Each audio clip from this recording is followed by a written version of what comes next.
మహిళా సాధికారతకు ఎల్లవేళలా ముందుంటాను. మహిళల్లో ధైర్య సాహసాలను ప్రోత్సాహం అందిస్తూ మహిళా ధైర్య సాహసాలను ఎలుగెత్తి చాటడంలో నా బాధ్యతను సక్రమంగా నిర్వర్తిస్తాను. కాంగ్రెస్ పార్టీ సిద్ధాంతాలను మహిళల పట్ల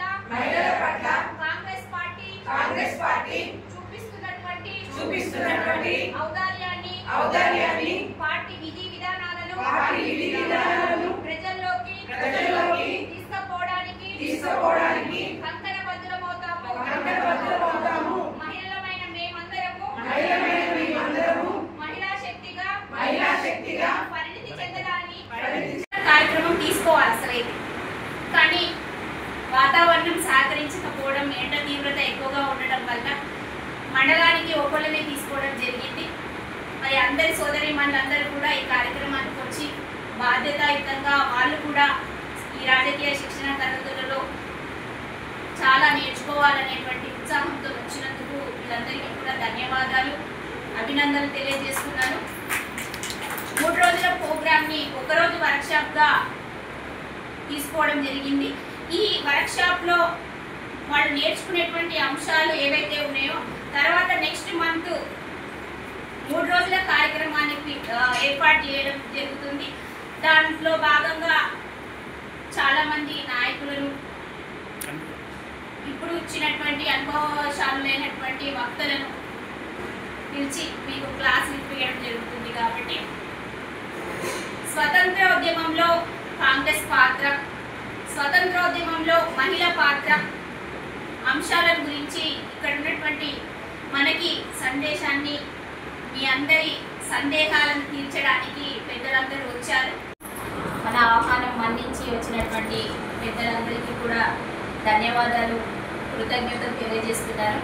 ముఖ్యంగా విషయ పరిజ్ఞానము, విషయ విశ్లేషణ, రాజకీయ అనుభవము ఉన్నటువంటి వ్యక్తి, రాష్ట్ర కాంగ్రెస్ పార్టీ నాయకులు మా అన్న ఆర్లమురళి గారికి నమస్కారం తెలియజేస్తున్నాను. అదేవిధంగా లయన్స్ క్లబ్ ద్వారా సామాజిక కార్యక్రమాలను చేస్తూ కాంగ్రెస్ పార్టీకి ఒక కార్యకర్తగా పనిచేస్తూ, అదేవిధంగా మహిళా కాంగ్రెస్కు సలహాలు సూచనలు ఇస్తున్నటువంటి అరకెళ్ళ కర్ణాకర్ గారికి, లీగల్ సెల్ ఈనాటి కార్యక్రమం రాజకీయ శిక్షణ తరగతులు. రాజకీయ శిక్షణ తరగతులు అని అంటే మొట్టమొదటిసారి మహిళా కాంగ్రెస్లో కూడా రాజకీయ శిక్షణ తరగతులను పెట్టడం జరిగింది. మెయిన్గా కాంగ్రెస్ పార్టీ ఉద్దేశం ఏంటి అని అంటే గ్రామాలలో ఉద్యమాలను, పోరాట పటిమను వెలికి తీసి అక్కడ ఉన్నటువంటి సమస్యలను జనాలకు చెప్పే విధంగా, అక్కడ ఉన్న జనాలలో నాయకత్వ లక్షణాలు పెంచే విధంగా తయారు చేయమన్నారు. అందులో భాగంగానే మేము కూడా మహిళా కాంగ్రెస్లో మట్టిలో మాణిక్యాలైనటువంటి మహిళల్ని గ్రామ స్థాయిలో ఉంచే చాలామంది తీసుకోవడం జరిగింది. అలాంటి వాళ్లకు రాజకీయ పరిజ్ఞానాన్ని, పరిపక్వతను, రాజకీయ అవగాహనను, క్రమశిక్షణతో కూడినటువంటి అంకిత భావాన్ని వాళ్ళందరికీ ఇచ్చే విధంగా ఇక్కడ ఉన్నటువంటి మహిళా కాంగ్రెస్ నాయకురాలను కాంగ్రెస్ పార్టీకి అందించాలనుకుంటున్నాం. కాబట్టి వాళ్ళలో మహిళా సాధికారత గురించి, మహిళలో ఉన్నటువంటి ఇప్పుడు ఉన్నటువంటి పరిస్థితులలో చాలా సమస్యలు ఉన్నాయి. ఆ సమస్యలన్నింటి గురించి ఆల్రెడీ పోరాటం చేస్తూ ఉన్నారు.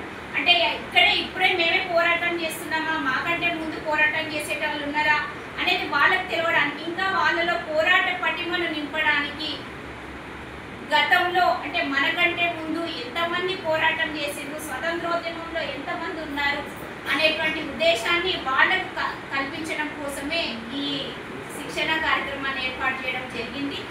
అంటే మన ముందు తరాలు పోరాటాన్ని చూసి మనం ఇంకా నేర్చుకోవాలి అనేటువంటి ఉద్దేశంతో ఈ క్లాస్ మీకు చెప్పడం చేస్తున్నటువంటి మంచిని మీరు గ్రహిస్తారని ఆశిస్తున్నారు. ఎంకరేజ్మెంట్. అదేవిధంగా సౌమ్యులు ఇందాక చెప్పిన కదా, ప్రతి విషయం అంచివేస్తున్నారు. మన హక్కులు కావాలని ఆ రోజు ఏ రోజు వాళ్ళు గొడవ పెట్టలేదు, పోరాటం చేయలేదు.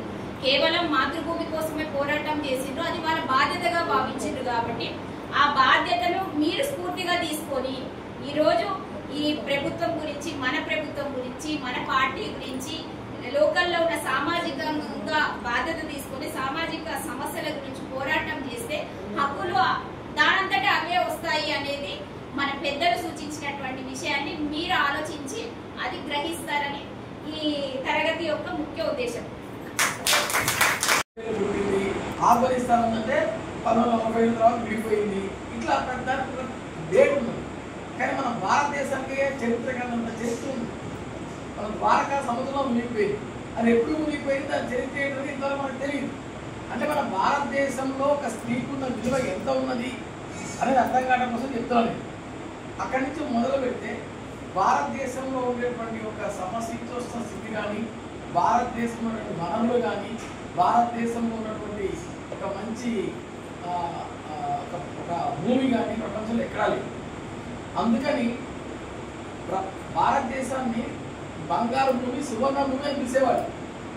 వెనకటి రోజుల్లో మనకి ఒక 3-4 వేల సంవత్సరాల క్రితం ప్రపంచానికే నడక నేర్పింది భారతదేశం.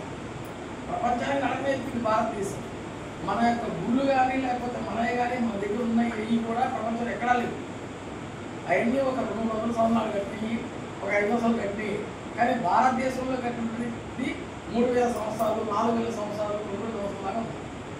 ఆ పరిస్థితుల్లో భారతదేశాన్ని ఎట్లయినా సరే కబలించాలి అనేటువంటి దృక్పథంతో 2000 సంవత్సరాలే అలెగ్జాండర్ అనే ఆయన మన భారతను దండెత్తి వచ్చాడు.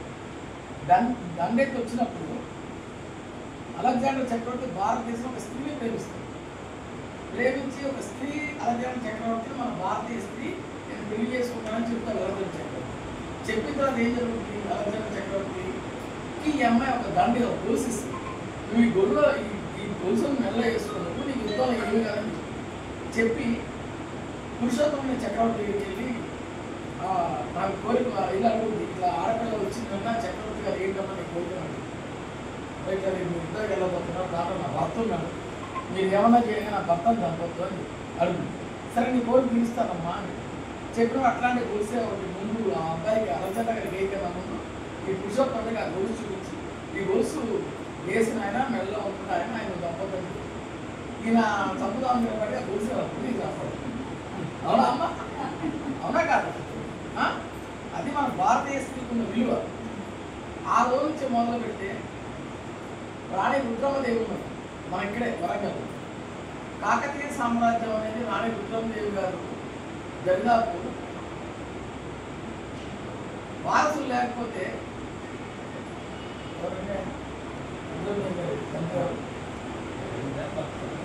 భర్త సరే రాణి రుద్రమదేవి గారి తండ్రి కొడుకులాగా పెంచి రాణి రుద్రమదేవి గారు దరిదాపు 80 సంవత్సరాల వయసులో కూడా యుద్ధంలో మరణిస్తుంది. దరిదాపు కర్ణాటక హైదరాబాద్ కోటను మన గోల్కొండ కోటను కట్టింది రాణి రుద్రమదేవి గారు. తర్వాత రాణి రుద్రమదేవి గారి తర్వాత కదా ఇప్పుడు వాళ్ళు వచ్చింది కుదురుతాయి వచ్చి ఆక్రమించింది. ఇట్లా అనేక రకాల రాణి రుద్రమదేవి గారు ఉంది. రాణి రుద్రమదేవి దగ్గర నుంచి మొదలైనటువంటి ఈ యొక్క స్త్రీ పోరాటం భారతదేశంలో అలా కొనసాగుతూనే వస్తుంది. 11వ శతాబ్దంలో రాణి రుద్రమదేవి గారు చేసింది. దాని తర్వాత మనకి రాజస్థాన్లో వెళ్ళేప్పటికీ అక్కడ రాణి పద్మావతి గారు వెతిరిగి చేసింది. అక్కడ ఎక్కడ 12వ శతాబ్దం. దాని తర్వాత 15వ శతాబ్దం 14వ శతాబ్దం ఆ కాలాల్లో కూడా పూర్తిగా 15వ శతాబ్దంలో రాణి దుర్గావతి అనే ఒక ఆవిడ, రాణి దుర్గావతి అనే ఒక ఆవిడ అక్బర్ చక్రవర్తికి లొంగకుండా భర్త అనుకుని అనారోగ్యంలో మరణిస్తే ఆమె రాజ్యం చేసి ఆమె పోరాటం చేసి ఆఖరికి యుద్ధంలో ఆమె గాయాలతో చనిపోతాం. ఆఖరికి వాళ్ళు పుట్టిన పట్టుకుంటే ఒక కుడి బాగుతో కొట్టుకొని చచ్చిపోతాం రాణి దుర్గావతి. దాని తర్వాత షాజహాన్ చక్రవర్తి వచ్చిన తర్వాత రాణి కర్ణావతి అని ఒక ఆవిడ, రాణి కర్ణావతి ఆ ఒరిస్సా దగ్గర పరిపాలిస్తుంది. 3 సార్లు షాజహాన్ యొక్క సైన్యాన్ని ఓడించి 4వసారి వాళ్ళ ముక్కులు కోసి పంపిస్తారు రాణి కర్ణావతి అన్నారు. దాని తర్వాత 16వ శతాబ్దం తర్వాత ఔరంగజేబు గారు వచ్చిన తర్వాత మన గుళ్ళు మొత్తం కూలగొట్టిన తర్వాత మన కాశీ గుడి అయితే లేకపోతే వేరే తిరుపతి గుడి అయితే వేరే అటుపక్క నార్త్లోకి వెళ్ళి బృందావన గుడి దరిదాపు అనేక రకాల ఔరంగజేబు వచ్చి కూలగొట్టిన తర్వాత అహల్యాబాయి హోల్కర్ అని ఒక ఆవిడ భర్త చనిపోతాడు, మామగారు భర్త యుద్ధంలో చనిపోతే ఈమె కూడా సత్యసామరం చేస్తా ఉంటే మామగారు వచ్చి గన్నం పెట్టుకుని చచ్చిపోతే ఎట్లా మనం అడిగినప్పుడు ఆమె సరే అని చెప్పి రాజ్యం వెళ్ళి అత్యంత సౌమ్యురాలు అనమాట. ఆమె కేవలం రాజప్రాసాదం ఉండకుండా రాణి అయి ఉండి ఎక్కడో చిన్న కుటీరంలో ఉండి రాజ్యం చేస్తారు. భారతదేశంలో ఉన్నటువంటి ప్రతి భూమి పునర్నిర్మాణం చేసిన రాసుకోండి. అహల్యాబాయి హోల్కర్ ఏం చేసిందనే తెలుస్తుంది. అహల్యాబాయి హోల్కర్ కాశీ గుడి, ఇవాళ కాశీకి వెళ్ళిన వాళ్ళు ఎవరు ఉన్నారు ఇక్కడ వెళ్ళారా? మీరు వెళ్ళిన గుడి అయితే ఏదైతే ఉందో అసలు గుడి కాదమ్మా. అసలు గుడి ఔరంగజేబు గారు పోగొట్టేశారు. అక్కడ నంది అడిగి ఉంటుంది, గుడి పక్క ఉంటుంది. అసలు గుడి ముందు ఉంది, ఇప్పుడు ఈ కట్టిన గుడి ఎక్కడ ఉంటుంది? ఈ కట్టిన గుడి అహల్యాబాయి హోల్కర్ గారు కట్టిన గుడి. అట్లా ప్రతి గుడిని రిపేర్ చేయించి అహల్యాబాయి హోల్కర్ గారు కట్టేసి. తమిళనాడులో ఒక రాణి ఉంటుంది. అన్ని చూపించేది బయటికి ప్రపంచాన్ని చూపించేది తల్లి. ఆచార్య దేవుడు తర్వాత దేవుడు ముందే మనకి లైవ్లో కనిపించేది తల్లి తండ్రి తర్వాత దేవుడు. అయితే ఇక్కడ వచ్చిన ఇదేంటంటే మనకు 150 సంవత్సరాల నుంచే ఈ స్వతంత్ర ఉద్యమం కొద్దిగా ఓపెన్ ఉంటుంది. 1857 నుంచి కొద్దిగా ఓపెన్ ఉంటుంది. అంతకుముందు కూడా ఉంది కానీ చాలా తక్కువ మంది బయటకు వచ్చారు. ఒక 3-4 వచ్చారు. ఎవరు మహిళలు అంతగా పెద్దగా ఎవరు రాలేదు. ఎందుకంటే సాంఘిక కట్టుబాట్లు అర్థం ఉండేది, ఇంట్లో కుటుంబ వ్యవస్థ సరిగ్గా ఉండకపోయేది, బాగా వలస పాలకుల యొక్క నిరంకుశత్వం ఎక్కువ ఉండేది. దానికి భయపడి ఎవరు కూడా బయటకు వచ్చారు. 1887 తర్వాత నుంచి అందరూ 57 తర్వాత నుంచి అందరూ బయటకు వచ్చారు. దానిలో కూడా ఫస్ట్ 1857లో వచ్చిన వాళ్ళు చాలా తక్కువ మంది వీళ్ళు తిరిగారు. మిగతా వాళ్ళందరూ కూడా ఇళ్ళలో ఉండే సహకరించారు. ఏది హస్బెండ్స్ కానీ వాళ్ళ పిల్లలు కానీ. మిగతా వాళ్ళందరూ కూడా ఏంటంటే ఎవరికి వాళ్ళు ఇది ఎక్కడ అవుతుందో, ప్రాణహాని అవుతుందో, పిల్లల్ని చంపేస్తారో అని చెప్పేసి మహిళలు ఎవరు తగ్గినారు. అయితే ఎప్పుడైతే 1905 నుంచి 1908 వరకు అంటే 3 సంవత్సరాల్లో స్వదేశీ ఉద్యమం ఒకటి స్టార్ట్ అయింది. స్వదేశీ ఉద్యమం ఏంటంటే విదేశీ వస్తువులు బహిష్కరించాలి. విదేశీ వస్తువులు ఏముంటాయి? మనం వేసుకునే బట్టలు ఉంటాయి, వాడే వస్తువులు ఉంటాయి, ఇంకేదైనా. అప్పుడు బ్రిటిష్ వాళ్ళు ఏంటంటే వ్యాపారం చేసేవాళ్ళు. మనతో వాళ్ళు వచ్చింది వ్యాపారం నుంచి వచ్చారు. ఆ వ్యాపారం నుంచి వచ్చిన వాళ్ళు ఏంటంటే అక్కడ వాళ్ళు తయారు చేసిన ప్రోడక్ట్స్ తీసుకొచ్చి మన దగ్గర అమ్మడానికి ప్రయత్నం చేసేవాళ్ళు. మన దగ్గర ముడి సరుకులు తీసుకెళ్ళి దాంట్లో తయారు చేసి తీసుకొచ్చి మనకే అమ్మేవాళ్ళు. అది బిజినెస్. సో అది ఆపాలి అని అంటే మనకు స్వదేశంగా ఏమైనా చేయాలి. దానికని ఏం చేశారంటే అప్పుడు 1905లో ఒక ఉద్యమం స్టార్ట్ అయ్యింది, స్వదేశీ ఉద్యమం. స్వదేశీ ఉద్యమం స్టార్ట్ అయ్యి ఒక 3 years నడిచింది. స్వదేశీ ఉద్యమం ఏంటంటే మహిళలందరూ కూడా విదేశీ వస్తువుల్ని మారేయడం మొదలుపెట్టారు. ఒకటి తగలబెట్టడం మొదలుపెట్టారు. భోగి మంటల్లాగా దానిలో వేయడం మొదలుపెట్టారు. తర్వాత ఈ విదేశీ వస్తువులు అమ్మే ఏ దుకాణం దగ్గరైనా పికెటింగ్ చేసేవాళ్ళు. పికెటింగ్ అంటే తెలుసా? ఎవరిని కొనకుండా అమ్మకుండా అక్కడ అడ్డం లేదు. మన దగ్గర ఇప్పుడు చేస్తున్నాం కదా అప్పుడు పికెటింగ్ అని. అది అప్పుడు చేశారు.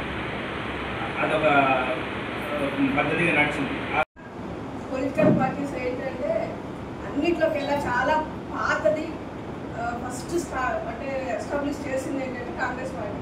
చాలా 100 సంవత్సరాల చరిత్ర ఉన్నటువంటి కాంగ్రెస్ పార్టీ. ఇది ఇప్పుడు సార్ చెప్పినట్టు ఏంటంటే 1857 ఎప్పుడైతే ఝాన్సీ లక్ష్మీబాయి బ్రిటిష్ వాళ్ళకి ఎదురు తిరిగి పోరాటం చేస్తుందో, ఒక స్త్రీ ఇట్లా యుద్ధం చేస్తుంది అని ఎప్పుడైతే జనాల్లో వచ్చిందో అప్పుడు ఏంటంటే మన వాళ్ళు కూడా బ్రిటిష్ వాళ్ళని ఎదిరించడానికి మనకంటూ ఒక సైన్యం ఉండాలి, మనమంతా ఒక గ్రూప్లో ఫామ్ అవ్వాలని చెప్పేసి 1885లో ఫస్ట్ ఈ భారత జాతీయ కాంగ్రెస్ అనేది డిసెంబర్ 28వ తారీఖు స్థాపించారు. అప్పటి నుండి అంటే దాదాపు ఇప్పటికి ఒక 140 years నుండి మన కాంగ్రెస్ పార్టీ అనేది మనలో సాగుతూ ఉంది. అప్పుడు ఏంటంటే మనం బ్రిటిష్ వాళ్ళ దగ్గర నుండి స్వాతంత్రం కోసం అని చెప్పి మనం ఈ పార్టీని స్థాపించాము. తర్వాత స్వాతంత్రం వచ్చిన తర్వాత కూడా మన కాంగ్రెస్ పార్టీనే ఎక్కువ సంవత్సరాలు భారతదేశాన్ని పరిపాలించింది. మన ఆంధ్రప్రదేశ్లో కూడా కంబైన్గా ఉన్నప్పుడు కూడా ఎక్కువ వరకు మన కాంగ్రెస్ పార్టీలో అందరినీ పరిపాలించింది. తర్వాత మన అభివృద్ధి కోసం ఎన్నో అంటే ఇండిపెండెంట్ అంటే స్వాతంత్రానికి ముందంతా మనకి ఎటువంటి డెవలప్మెంట్ లేదు. ఓన్లీ బ్రిటిష్ వాళ్ళు పాలించినప్పుడు ఏంటంటే మనం ఎక్కడ ఏది చేసినప్పుడు మన ఫండ్స్ అన్ని బయటికి వెళ్ళిపోతూ ఉండేవి. తర్వాత ఏంటంటే స్వాతంత్రం వచ్చిన తర్వాత కాంగ్రెస్ పార్టీనే ఫస్ట్ ప్రైమ్ మినిస్టర్ గారు జవహర్లాల్ నెహ్రూ గారు పంచవర్ష ప్రణాళికలు వేసేసి దాంట్లో ముఖ్యంగా మహిళా సాధికారిత, మహిళా సంక్షేమం అంటూ చెప్పి ఎన్నో ప్రణాళికలు తీసుకొచ్చింది, చట్టాలు తీసుకొచ్చింది కూడా ఆయన హయాంలోనే జరిగింది. ఆ తర్వాత అప్పుడు జాతీయ కాంగ్రెస్ పార్టీ అనేది ఉండేది. ఇందిరాగాంధీ జవహర్లాల్ నెహ్రూ గారి కంటే ఎక్కువగా కూడా ఇందిరాగాంధీ ఇంకా చాలా స్ట్రాంగ్ ఉమెన్గా ఉండేది. ఆమె వచ్చిన తర్వాత 1978లో ఈ కాంగ్రెస్ అనే పార్టీ ఆమె ఆ పార్టీ నుండి చీలిపోయి విడిగా పెట్టుకొని చాలా ధైర్యంగా ఈ పార్టీని ముందుకు నడిపించింది. ఎటువంటి నిర్ణయాలు తీసుకోవాలన్నా కూడా జవహర్లాల్ నెహ్రూ గారి కంటే ఎక్కువ స్ట్రాంగ్గా ఈమె నిర్ణయం తీసుకున్నది. అంటే ఏంటంటే ఒక స్త్రీ తలుచుకుంటే ఎటువంటి నిర్ణయాలైనా స్ట్రాంగ్గా తీసుకొని ఇంప్లిమెంట్ చేయగలదు, ముందుకెళ్ళగలదు, ధైర్యంగా వాళ్ళకంటే ఎక్కువగా మనం ఏదైనా సాధించి చూపించగలం. కాకపోతే ఏంటంటే మనం ఇప్పుడు రెండు ఉంటాయి. ఒకటి ప్రతి మనిషికి హక్కులు ఉన్నాయి, బాధ్యతలు ఉన్నాయి. మనం అందరం ఎంతసేపటికి మాకు హక్కులు కావాలి హక్కులు అంటే మాకు అవి ప్రొవైడ్ చేయండి ఇవి ప్రొవైడ్ చేయండి అని అడుగుతున్నాం. అవన్నీ మన హక్కులను అడుగుతున్నాం.